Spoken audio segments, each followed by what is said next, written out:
אם עולה השמש ובכל בוקר חדשה היא, אם הפרחים סתם מחייכים אל העולם, אם מתגלגל הגל מצחוק עד השמיים, אז למה גם אנחנו לא נצחק עם כולם?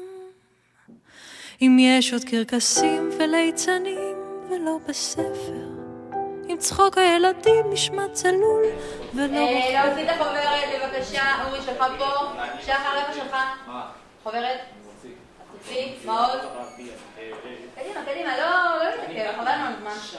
בואו נסתכל, יש לי בעצם, אני מתעלמת שנייה מהאיקס בריבוע, אני מתייחסת לעניין שיש פה 8 כפול איקס בריבוע, כפל במעריך של הלוג, מה הופך את זה לחיבור של לוגים, נכון? יפה.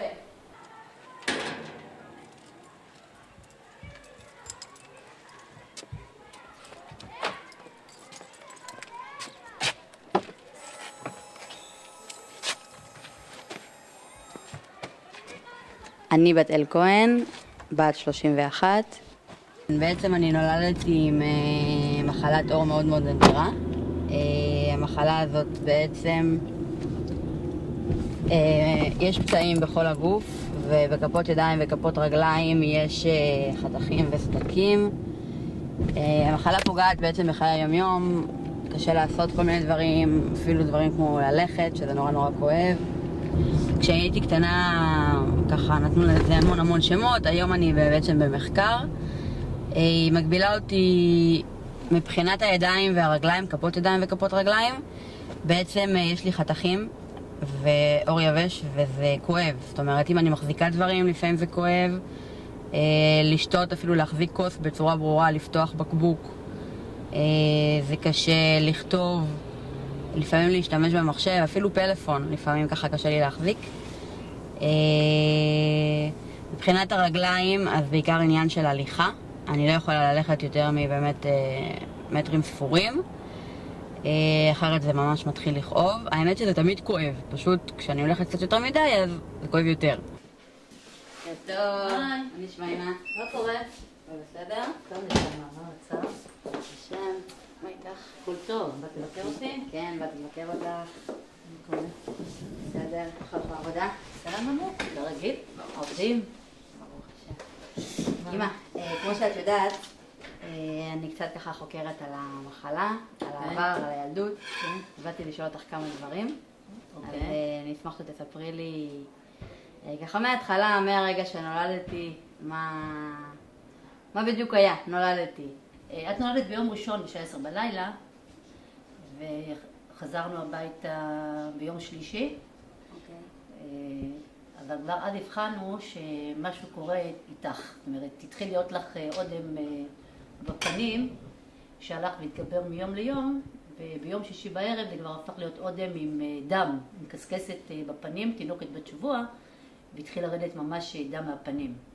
לא ידענו מה לעשות, ובמקרה היה לי בתיק מספר טלפון של רופא שרשמתי במהלך ההיריון בתיק רופא ילדים, דוקטור שאלתי על שמו, והחלטתי שאני מתקשרת אליו ומביאה אותו אלינו הביתה, והוא הגיע, ואז הוא אמר, אוי, מחלה שכנראה תהיה מאוד ארוכה, המון שנים, ואני כמובן שהייתי בהלם, בסך הכל אמא חדשה לתינוקת ראשונה, בחורה.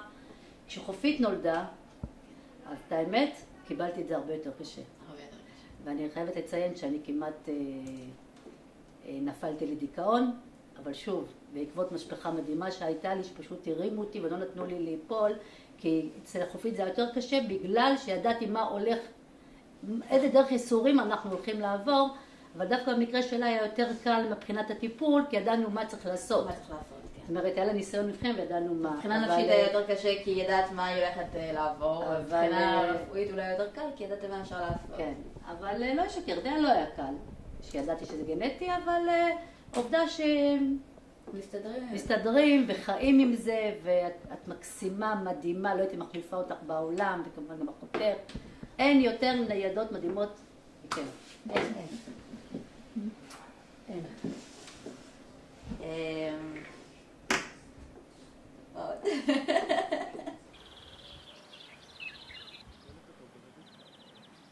זאת חופית, אחותי הקטנה. אנחנו שונות בזה שחופית יותר, לא יודעת, היא יותר אמיצה ממני נראה לי באיזשהו מקום. חופית, את מסכימה איתה?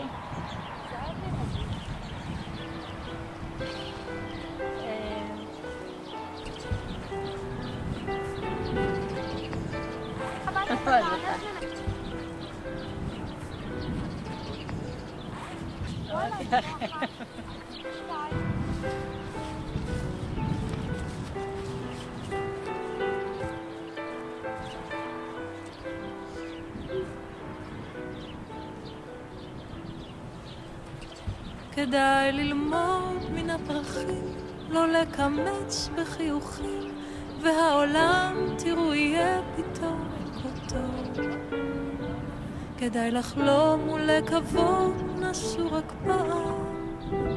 כדאי לצחוק, כדאי לחיות, כדאי לאהוב.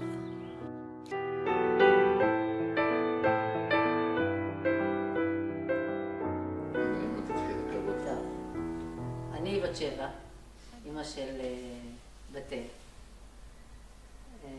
האדם הכי מקסימה בעולם כמובן. ספרי לי על הקשר המשפחתי שלך ושל חיים בעלך. בעלי אח של אמא שלי. זאת לא ראית את דוד שלי. בכלל. עד היום אני לא זוכרת את זה. ממש לא זוכרת את זה. בעלי. במקרה הוא גם דוד שלי. אתה חושב שזה השפיע על הילדים באיזשהו כן, זאת אומרת, על המחלה, זאת אומרת, נולדו הבנות עם מחלה כזאת, כן. כי התברר שאנחנו נשים את הגן, שתינו נשים את אותו גן של המחלה, בצורה מאוד קלה, מאוד קלה. אנחנו לא ידענו שזה אפילו מחלה, זה יובש בעור קצת. התברר שזו המחלה, ועד צד מוטציה, אצל הבנות. אז יש לי עכשיו שאלה שהיא קצת קשה. אין בעיה, תשאל, אני אענה לך על הכל. יש לכם איזשהם רגשות אשמה לפעמים? היום שאלו אותי את השאלה הזאת. היום שאלו אותי בדיוק אותה שאלה, לא. ממש לא. לא. ממש לא. ממש לא. באמת? ממש לא. לא, מי שאלת? כן, זה מה שאלו אותי. ממש ממש לא. אין. אנחנו שמחים על כל דבר מה זה רגשות אשמה? כאילו, על מה? אין לך מושג כמה אני גאה שיש לי קצין בצבא, שוטר בצבא, מורה בכירה, וידע עוד מה שתהיה עוד יותר. זה נותן לך הרבה. אין לנו שום חרטה ושום... לרגע לא. לחשוב שהוא חבל אם התחתנתי, אולי מישהו אחר, הילדים היו... בחיים לא עבר דבר כזה, אין מצב. אני שמחה במה שיש לי מאוד.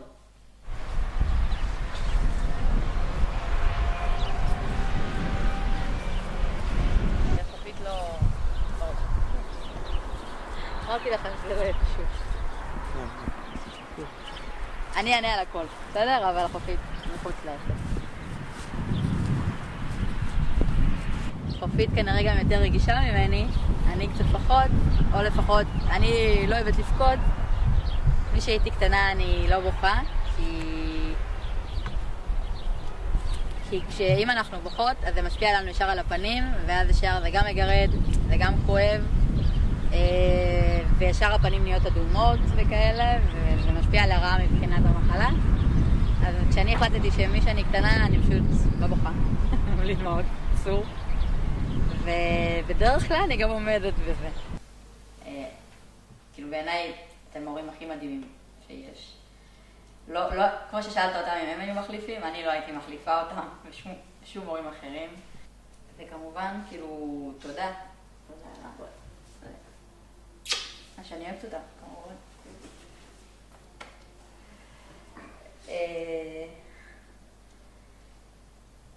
כאילו, זאת אומרת, כל מה שדיברנו עכשיו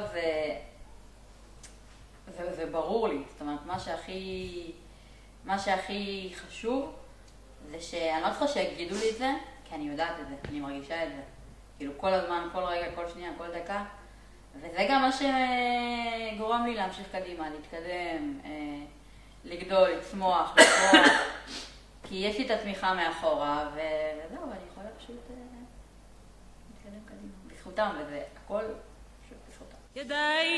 כדאי ללמוד מן הפרחים, לא לקמץ בחיוכים, והעולם תראו יהיה פתאום כה טוב. כדאי לחלום ולקוות, נסו רק פעם. כדאי לצחוק, כדאי לחיות, כדאי לאהוב. כדאי גם לחייך, מותר לכעוס, אך בזהירות, לא להרוס. אפשר לרקום חלום נפלא ביום סגריר.